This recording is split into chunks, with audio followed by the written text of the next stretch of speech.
আমাদের জাতি, আমাদের সবকিছু আর কি, আমাদের পরিবার, আমাদের সমাজ, আমাদের সবকিছু এখন যদি খুব পিছিয়ে থাকে যে কোনো কারণে, অলসতা হোক বা যেটাই হোক না কেন, যদি খুব পিছিয়ে থাকে, তাহলে আমার কাছে যেটা মনে হয়, নিজের জীবনে, পারিবারিক জীবনে, সামাজিক জীবনে, দেশের থেকে শুরু করে, নেশন থেকে শুরু করে সব জায়গায় যদি পজিটিভ কিছু কন্ট্রিবিউট করতে হয়, তাহলে উই নিড এডুকেশন।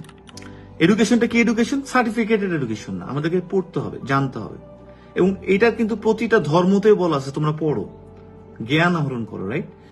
ধীরে ধীরে আমরা আমাদের জিনিসগুলো পেয়ে যাব, কোনো অসুবিধার কিছু নেই। আমরা রাইট ট্র্যাক বুঝবো যে এইখান থেকে এখান থেকে। সো গল্পের বই পড়া শুরু করতে হবে, আমাদেরকে জ্ঞান আহরণ করতে হবে, আমাদেরকে প্রচুর জানতে হবে, হিস্ট্রি জানতে হবে, আমাদেরকে ফিলোসফি জায়গাগুলো জানতে হবে, আমাদেরকে সায়েন্সও জানতে হবে, আমাদেরকে সবচেয়ে বেশি জিনিসটা জানতে হবে সবার আগে, আমাদের ধর্মীয় যে কথাবার্তাগুলো বলা আছে বিভিন্ন ধর্মের বইতে, যার যার ধর্মের বই থেকে, সেই ধর্মের বইটি আমরা পড়ি না। তো বই পড়তে হবে অ্যাজ এ হোল।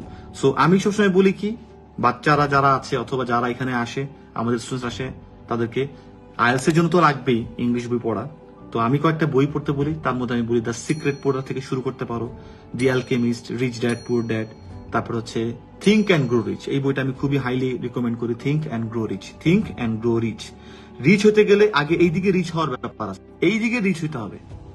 ধূপ করে কেউ রিচ হতে পারবে না আজকে কালকে, যেখান থেকে তোমার ভালো লাগে start and it has to be regular.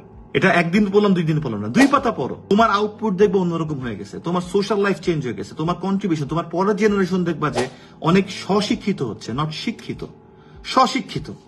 বই পড়তে হবে আমাদেরকে, বিভিন্ন লেখকের বই পড়তে হবে। একটা লেখক সে কত বই পড়ে, 100 বই পড়ে একটা বই লেখে, 100টা বই পড়ে সে একটা বই লেখে। তো তুমি যদি একটা বই সেটা পড়ে ফেলো, তাহলে তুমি 100টা বই পড়ার জায়গাতে চলে যাচ্ছ না? তার জীবন, তার বৃত্তান্ত। আর সবাই তো লিখতে পারে না, লেখার তো একটা আর্ট আছে, সবাই তো ভিতর জিনিস জাহির করতে পারে না, এটারও একটা আর্ট আছে। তো তুমি যখন পড়ছো জিনিসটা, তুমি কিন্তু দেখছো, তার এক্সপিরিয়েন্স গুলো জানতে পারছো, রাইট? সো বই পড়তে হবে। আমি বলবো সবার প্রথমে আমাদের ধর্মীয় বই থেকে আমরা শুরু করতে পারি, অন্য বইও পড়তে পারি, বাট বই পড়তে হবে।